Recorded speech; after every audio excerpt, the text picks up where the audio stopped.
Is there, in fact, a Bayou butcher haunting the streets of Houston, taking the lives of innocent people and leaving their bodies floating in waterways around Texas's largest city? Or is it merely a coincidence that dozens of people have ended up in the water in non-nefarious ways in a metro area of millions? That answer has now been complicated a bit by brand new information about the number of people found dead in Houston bayous over the last decade. We are breaking those stats down and what they may mean.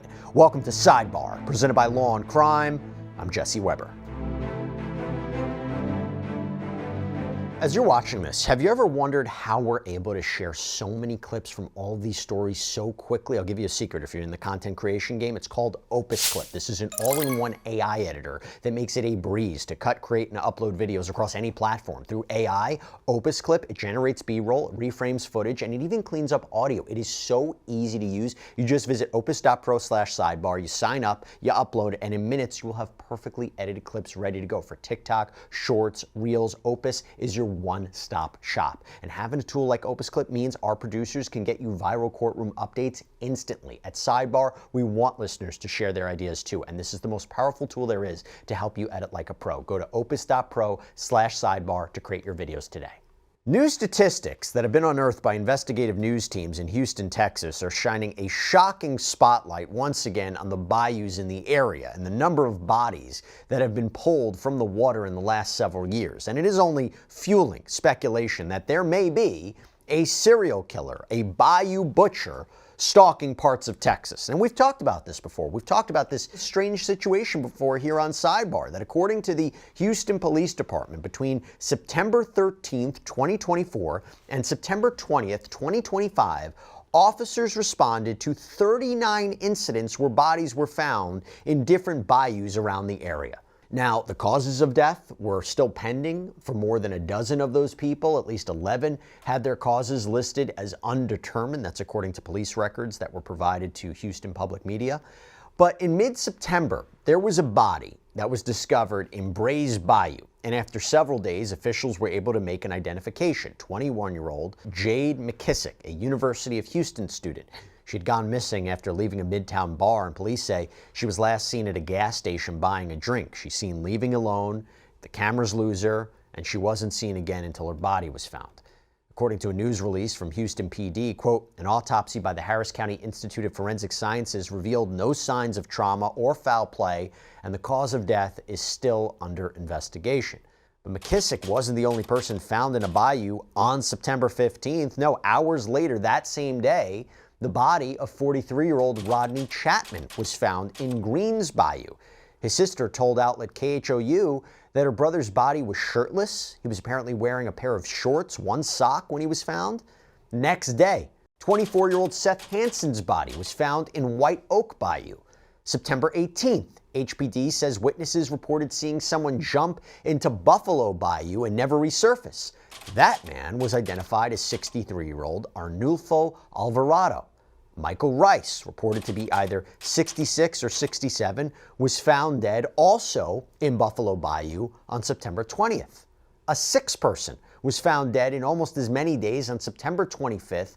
Michaela Miller's remains, they were identified after police asked for the public's help. They released a photo of a tattoo on her wrist. It was 3/8. So in all, Houston police say 28 bodies, 28, have been recovered from bayous in the area this year alone. And that number has really gotten people's attention. And this is why there have been rumors and speculation of a killing spree. That has been in the headlines ever since. In fact, authorities have had to address this. Houston Police, Mayor John Whitmire, they have repeatedly tried to reassure the public that there is no connection at all between the deaths. In fact, listen to what was said at a news conference back in September. We do not have any evidence that there is a serial killer loose in Houston, Texas. Let me say that again. There is no evidence that there is a serial killer loose on the streets of Houston. If there was, you would hear it from me first. There's no evidence, and I repeat, no evidence to suggest that any of these incidents are connected. In all of the 5 incidents, the medical examiner's office will determine the cause of death. The investigation into these incidents is pending the determination of the ME's office. For us as an agency, rumors stir fear and anxiety in our communities. It's important to rely on verified information and investigations. But now we got to talk about these stats. These new stats that were uncovered by KPRC2, this is an NBC affiliate in Texas, they are shining new light on how many bodies went into the Harris County Medical Examiner's office after being found in Houston bayous. The news outlet requested information from the ME's office and received data. So what happened was the news outlet requested information from the medical examiner's office, and they receive all this data that goes back to January 2017. This is what we want to talk about. All right, so to help me break down these numbers, parse out what they really mean, I want to welcome back friend of the show, former CIA Special Operations Officer and FBI Special Agent, author of The Unexpected Spy, national security contributor for News Nation, so many titles. Tracy Walder joins us right now. Tracy, so good to see you. Thanks for taking the time. You know, you've been on to talk about these kinds of potential serial killer cases before. Just to be clear, with the fascination going into this, with so much attention being brought to this, we're about to talk about the stats too. What is your general theory of what's going on here? I think the hard part, to be completely honest with you, is that about 2/3 of these don't have a manner of death, right? They have not declared how these people ultimately died and how they ended up in the bayou. And I think as a result of that, then public speculation comes out. And I also think when you have the police or Houston PD saying, I would say so emphatically, right, that this is not the work of a serial killer without a manner of death, it really starts to bring in people questioning a lot of this. And when you sort of have these clusters in just one bayou alone, right, you have 16. And so I think that's where this sort of starts to go into, is this really a work of a serial killer? Yeah, and by the way, the difficulty of one or two people or three people committing all of these, just for argument's sake, a speculation point of view, if they were responsible for multiple deaths, is that unusual in today's day and age for one or two or three people to be able to do that? So, I mean, are you referring to almost like a group of serial killers, essentially? Let's say one, or let's say, yeah, a small group. But I mean, even one person, let's say there was one person who's able to kill all of these people. In your experience, today's day and age, would that be possible that somebody would be able to do that and not get caught? I don't want to say impossible, obviously, because nothing's impossible, right, Jesse? But I think in one of these, you've got, what, 5 people end up in a bayou within a span of, gosh, just 6 days. So obviously that's pretty quick. I do think also in this day and age, as you mentioned, with security cameras, all those kinds of things, to not spot someone is unusual. But again, I don't want to say that this is a non-issue. I do think because these bodies are ultimately found in water, forensic evidence on them is going to be very few and far between. So police officers, in terms of identifying, a perpetrator, would really be relying on evidence outside of the body in a case like this. No, it's a really good point. And look, there's a number of factors to consider here. When they died, where they were found, the circumstances, they're different. But obviously, there's a pattern here. So I want to take a look at some of these records that KPRC2 uncovered. So since the beginning of 2017, there have been 189 bodies found in the bayous. Think about that number, okay? So you can see from the numbers on your screen, 2024, 2025, those were the years when the most bodies were pulled from the water. 34 last year, 28 so far this year. This is according to records from the Harris County Medical Examiner's Office that KRPC2 reviewed. And when it comes to the causes of death, the office says that with the largest cause being listed as undetermined at 39% or 75 deaths, 24% are listed as accidental drownings, 13% are situations where people had ended their own lives, 9% or 17 cases were homicides. So Tracy, what are your initial thoughts on those numbers? It's hard. Obviously, I live in Texas, right? You've got a body of water, you've got humidity, and you have heat. And so I don't mean to be graphic, but I think it's going to be difficult in some of these cases to ultimately determine a cause of death. In terms of the cases that are homicide or individuals ending their own lives, that's information that they probably received from the family, right? Indicating that that individual was going to take this line of action. And so I think that's what's going to be difficult is because of the way that these bodies were found and however long, they were ultimately submerged in water. The remains in and of themselves, as I mentioned before, are just going to have almost no forensic evidence on them. And then that's going to be really hard to determine. And when you have that kind of ambiguous information out there, that can lead to a lot of speculation. And I totally understand why. 189 deaths. Does that feel like a lot to you? Over that period of time, maybe not. But Okay. as you mentioned before, the 2004-5 timeframe, that to me seems like a lot in the Yeah, span. 2024, 2025. Yeah. Yes. I know that different jurisdictions and offices may have different parameters or guidelines when they say something is undetermined. In general, though, if you're looking at that number of undetermined, does that automatically mean investigation's closed? We're not actively pursuing it anymore. We're going to look to other cases. If something should pop up, yeah, we'll listen to it. But what does that mean? I mean, does that mean case closed for those? That doesn't mean case closed. It just makes it sometimes harder to investigate, right? So if it's not been declared a homicide, then that's not going to immediately levy the full force of the police and their investigatory skills at a case like that. If you can't initially determine that something is a homicide, right? I don't want to say they're going to close it and put it to the back burner and never think about it again. But they might try another way to try to investigate that cause of death. But because they can't at this point in time label it a homicide, they do not have sort of the full power of the police investigating that. And undetermined could potentially mean there was foul play. It's just not determined at this point. Could mean something else. But if you're bringing attention to this, do they have to create their own kind of task force? Do they bring in outside resources? Does the FBI get involved and say, listen, we're going to dedicate 6 months to looking into all these cases and trying to see if there's connective tissue? Do they have to? They don't have to. That's the thing. I Could they? think I mean, yeah.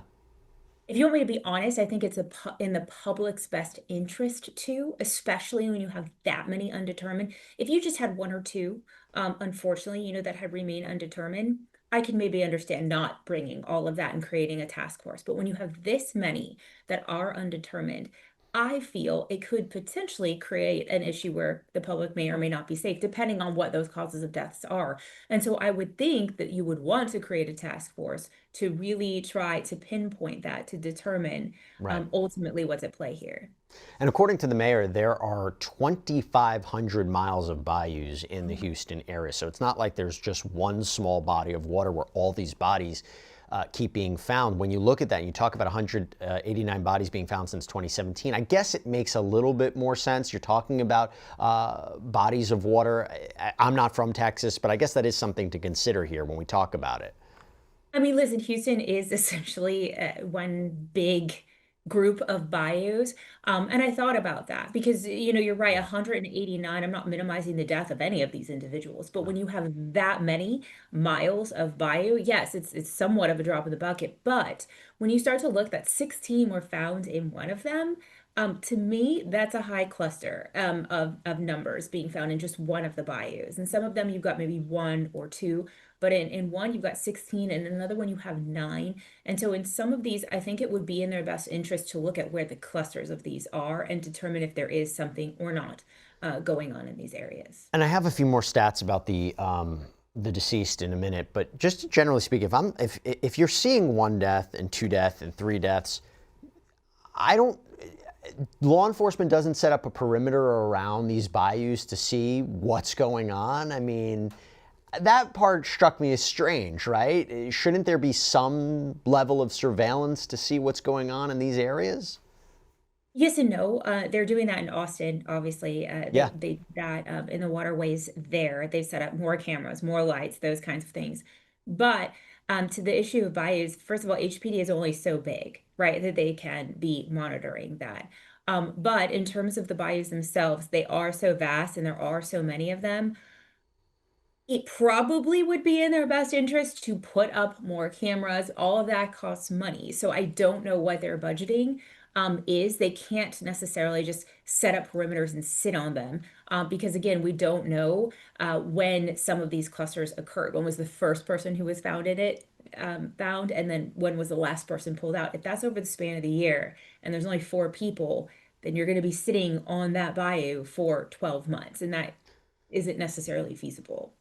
Let me go back to some of these stats. So a majority of the people that were found were men, 85%. This is according to the ME's office. 14% were female, and one set of remains was apparently too degraded to identify.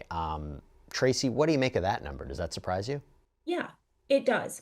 And the reason it surprises me too is because you and I have talked about this, in other waterways in Austin, and then also in Chicago as well. Those have primarily also been men, very high percentages, so over 85%, sort of what you are mentioning here. And so, yeah, I think that that's interesting that we are dealing with primarily, overwhelmingly, one gender of individual. Is there a difference in terms of death or an investigation when you're dealing with gender? I mean, if you're thinking about how did a majority of men die versus, let's say there was a majority of women die, does that change how investigators look at that? Does that change how these cases are approached in any way? Does it tell you something? I personally have never approached a case differently, but based on gender, really ever. But I do think when you have a high concentration, right? If you're looking at the work of a serial killer for patterns, those kinds of things, when you have multiple deaths, obviously that's a huge red flag in terms of a pattern when you have the overwhelmingly majority of them being male. And you're also talking all different races, genders, ages. Going back to the idea of a serial killer, would it be atypical for a serial killer to do that? To be specific, I'm sorry, Jesse, do you mean to be specific in terms of a gender or? Yeah, like if you're talking about a potential serial killer, would they focus on one race, one gender, one age, or in your experience when looking at these people, they may not discriminate in terms of victims? Most serial killers, I want to say all, but most, do discriminate in that they do have a target, right? A type of individual that they're looking for. Now, that discrimination can come in all different forms. It could be gender, it can be race, it could be religion, it could be so many different age, it could be so many different things. So yes, in a case like this, where you do again see the overwhelming majority being male, then yes, I don't want to say every serial killer focuses on a type, but I would say 95% of serial killers does narrow it down to a type. By the way, age, most are between the ages of 30 and 39 years of age. So you're talking about 47 deaths between that age group, 30 and 39. Anything we should be thinking about there? Again, to what you had mentioned earlier, I also think that that raises the possibility of a serial killer. Typically when you have accidental deaths, those kinds of things, accidents don't discriminate, and you are going to have across the board men, women, ages, all those kinds of things. And so that, in a way, I guess concerns me that they're mostly male, over 85%, and then in between that age group does, I think, raise some alarms in terms of the types of individuals who are deceased. Unsurprisingly, the lack of information is very frustrating for people. It's frustrating particularly for the family members. And when you look at the family member, for example, of 22-year-old Kenneth Cutting, who was found dead in Buffalo Bayou last year, his family spoke with KHOU last month. His father saying, "I've been waiting for a year and a half now. He did not fall in that bayou. Somebody put him in that bayou." And according to Cutting Sr., his son's cause of death is still listed as undetermined, with WHAS 11 reporting that Houston police say the case has been closed, that they haven't found any evidence of a homicide. Cutting went on to say, "I don't know if there's a serial killer, but the way they're dealing with these bodies is ridiculous." Tracy, what's your thought on that? What's your response to that? Yeah, I think I understand where the family is coming from, and I think they still don't have that cause of death, right, for their loved one. And so then for the police to very quickly say, no, this is not the work of a serial killer, leads the family to believe that this is not fully being investigated. And I do think that the families deserve that. I do think that the decedents deserve that. And I think that's what's so surprising, as you mentioned, this lack of information, right, that's out there. And you're right, it is a lack of information. However, it's this lack of information, but this very quick reaction and statement by HPD that these are not the work of a serial killer. Not even the work of a serial killer. They say it's not a homicide. They haven't found any evidence of a homicide. How do they determine that? And how do they determine that potentially so quickly? I don't know what the time frame was in terms of when they determined there was no evidence of a homicide, but how do you rule that out? That's what so I don't know how quickly they made that determination. I don't have access to that. They have not published Generally that, speaking, right? generally speaking. Yeah. So it all, I don't want to get too graphic, but a lot of it's going to depend on the condition of the body, right? And how they found that and how long that's going to take and how long they're going to have, any types of forensic analysis come back. You don't know too if they've done toxicology reports, how long that's going to take. If my guess is they found no DNA on any of these bodies if they were submerged in water. Again, I'm just assuming, I don't know. And so all of that is going to take some time, unfortunately, to get back, which is why I am so surprised. They can take months, to be completely honest with you, Jesse, to get all of that information back, depending on how backlogged they are. I don't know how backlogged HPD is. And so that's why, again, I'm so surprised that they've just very quickly made that statement. And I just want to get your opinion on this. There, I'm sure, is a theory out there that law enforcement is saying one thing, but they're believing another, right? They might be saying there's nothing to see here. There's no serial killer. There's no cause of alarm for the public. When in reality, law enforcement is thinking, uh-oh, there might be someone out there. There might be several people out there. I don't believe that's true, right? And I'm curious your perspective on that, because it seems to me if there really was a danger to the public, law enforcement would have a responsibility to share that information. And particularly because they would need the public. They would need the public for more information. There's someone on the loose. There's something happening. Be vigilant. Those who may believe that law enforcement is not 100% being transparent about what they're seeing, that maybe they're secretly investigating this, just what would be your response to that? Yeah, I'm with you, Jesse. I do not believe the bottom line is law enforcement's job is public safety. It is to keep the public safe. And so if there is a threat out there and they do believe there's a threat out there, I understand not giving all of the information regarding that threat. If you need to catch them and all of that, you don't want to put all of that out there, but you do have a responsibility to let the public know, to be aware and to be vigilant. And so I don't believe that they may know a little bit more, but I don't believe that they are secretly kind of holding back that this is a serial killer, because it is their job to protect the public. That is their number one job. Tracy Walder, thanks so much for coming on. Appreciate it as always. Thanks for having me, Jesse. And that's all we have for you right now here on Sidebar. Everybody, thank you so much for joining us. And as always, please subscribe on YouTube, Apple Podcasts, Spotify, wherever you get your podcasts. You can follow me on X or Instagram. I'm Jesse Weber. I'll speak to you next time.